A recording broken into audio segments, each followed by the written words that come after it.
ప్రకాష్ గారి పేరుతో ఎయిర్పోర్ట్ ప్రారంభించాం. అలాగే ఈ కేంద్ర ప్రభుత్వంలో ఎన్డీఏ కూటమి ఒక ముఖ్యమైన నిర్ణయం తీసుకుంది. ఈ కొత్త ఎయిర్పోర్ట్ కి అల్లూరి సీతారామరాజు గారి పేరు పెట్టాలని నిర్ణయం తీసుకుంది. ఈ ఎయిర్పోర్ట్ ద్వారా ప్రయాణించే ప్రతి ఆంధ్రప్రదేశ్ పౌరుడు అల్లూరి సీతారామరాజు గారి పేరుతో ప్రజా సేవకు, దేశ సేవకు కూడా స్ఫూర్తి పొందుతారని తెలియజేస్తున్నాను.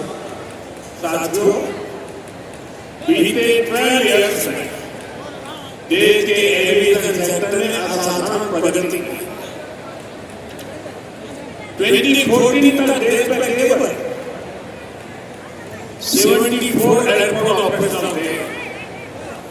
आज ये संख्या 166 है। एक समय था जब हवाई उड़ानें सिर्फ बड़े शहरों तक सीमित थी।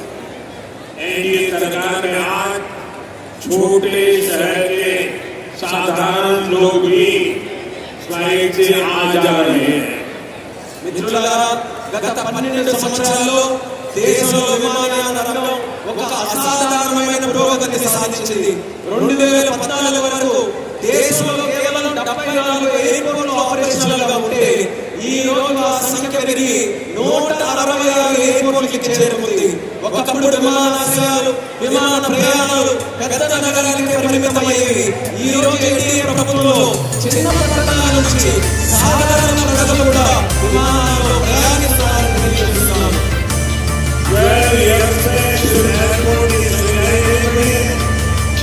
हमारी उड़ान योजना के कारण आज गरीब परिवार के लोगों को भी जहाज में बैठने का अवसर मिलेगा।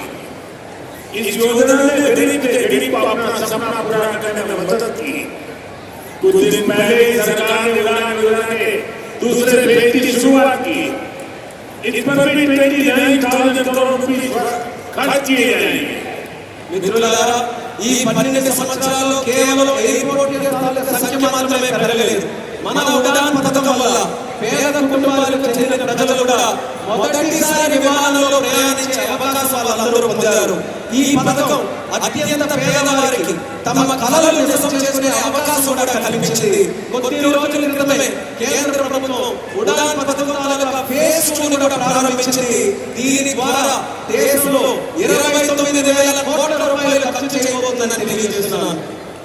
साथियों, एविएशन सेक्टर में देश ने एक और बड़ा माइलस्टोन हासिल किया। कुछ ही दिन पहले कांची में स्पोक एयरपोर्ट मॉडल का शुभारंभ हुआ। आज वही मॉडल पंजाब के अमृतसर तक पहुंच गया। इससे अमृतसर से 25 से ज्यादा इंटरनेशनल डेस्टिनेशन जुड़ जाएंगे।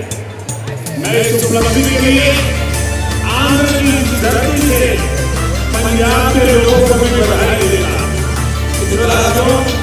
हमारे आंध्र प्रदेश के पास हमेशा से विकसित भारत का ग्रोथ इंजन बनने का सामर्थ्य रहा। आंध्र प्रदेश के विकास के लिए हमारे प्रयास डबल इंजन की स्पीड से आगे बढ़े। इसके लिए मैंने आंध्र के लोगों से डबल इंजन सरकार का आशीर्वाद मांगा था और आज चंद्रबाबू नायडू जी के नेतृत्व में, पवन कल्याण जी के नेतृत्व में एनडीए की पूरी टीम आंध्र प्रदेश के लिए डबल स्पीड से काम कर रही है। మిత్రులారా, విమానయాన రంగంలో దేశంలో మరో పెద్ద మైలురాయిని మనం సాధించాం. కొద్ది రోజుల క్రితమే కాశీలో ప్రారంభమైన స్పోక్ ఎయిర్పోర్ట్ మోడల్ ఈ రోజు పంజాబ్లోని అమృత్సర్ వరకు కూడా విస్తరించింది. దీంతో అమృత్సర్లో 25కి పైగా అంతర్జాతీయ గమ్యాలు నేరుగా కనెక్ట్ అవ్వడానికి అవకాశం కలిగింది. ఈ విజయానికి ఆంధ్రప్రదేశ్ నుంచి పంజాబ్ ప్రజలకు కూడా నా హృదయపూర్వక అభినందనలు తెలియజేస్తున్నాను. అలాగే మిత్రులారా, వికసిత భారత్ నిర్మాణంలో ఆంధ్రప్రదేశ్ ఎప్పుడు కూడా ఒక గ్రోత్ ఇంజిన్ గా నిలిచే సామర్థ్యం కలిగి ఉంది.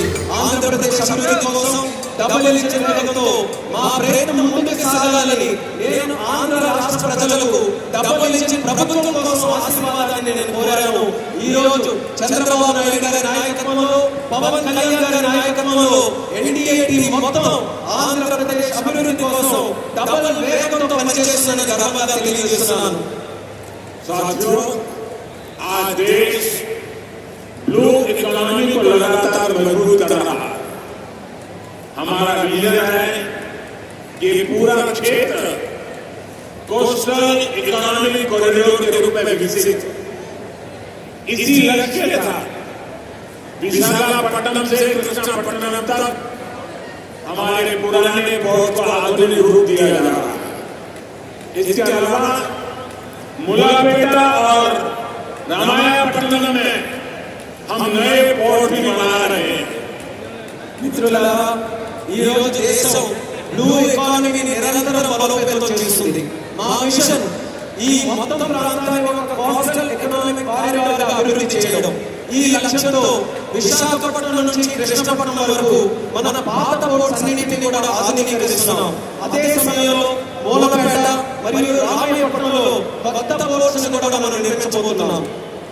साथियों, पोर्ट डेवलपमेंट के साथ साथ पूरे आंध्र में हाईवे और एक्सप्रेसवे का नेटवर्क तैयार हो रहा है।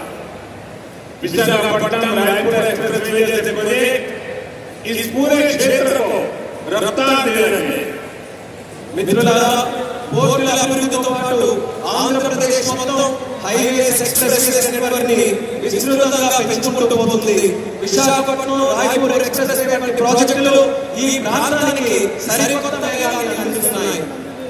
साथियों, ये पूरा रीजन देश के बड़े औद्योगिक केंद्रों से आसानी से जुड़े। इसके लिए आज आंध्र प्रदेश में करीब 1 लाख करोड़ रुपए की रेलवे परियोजनाओं पर काम चल रहा है। राज्य के पूरे रेलवे नेटवर्क का इलेक्ट्रिफिकेशन हो चुका है। यहाँ 70 से ज्यादा रेलवे स्टेशनों को भी आधुनिक बनाया जा रहा है।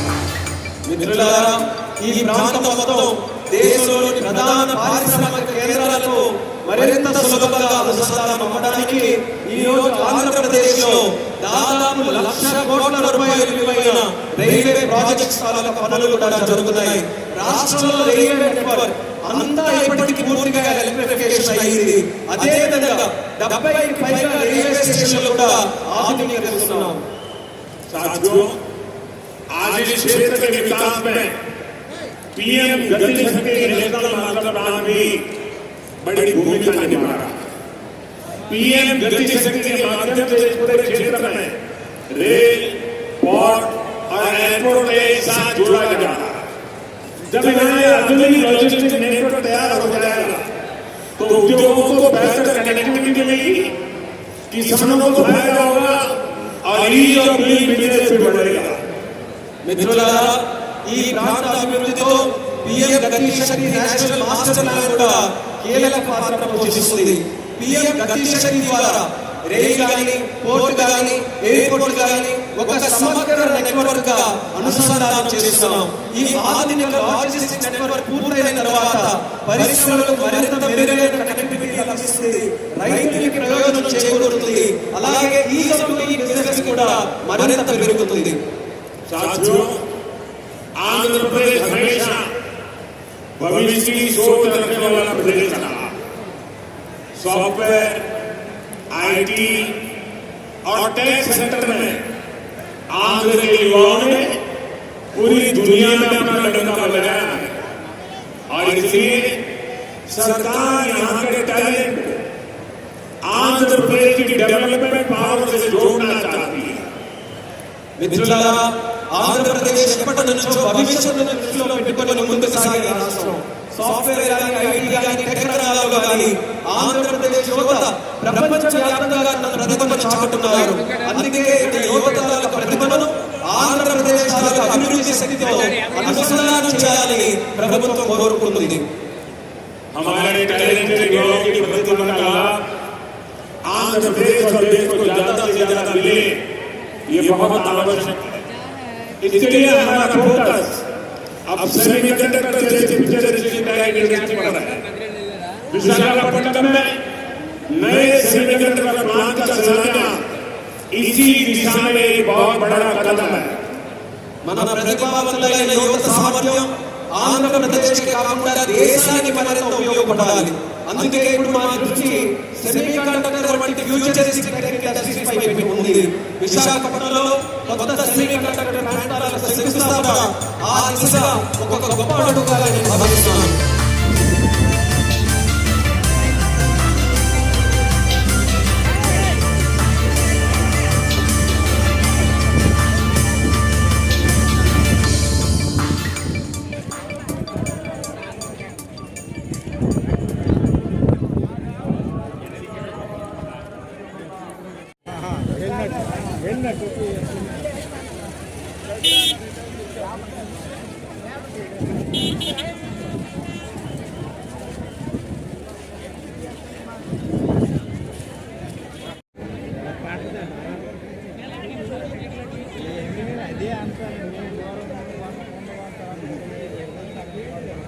బయట స్క్రీన్ పెట్టవలసింది ఏమండి.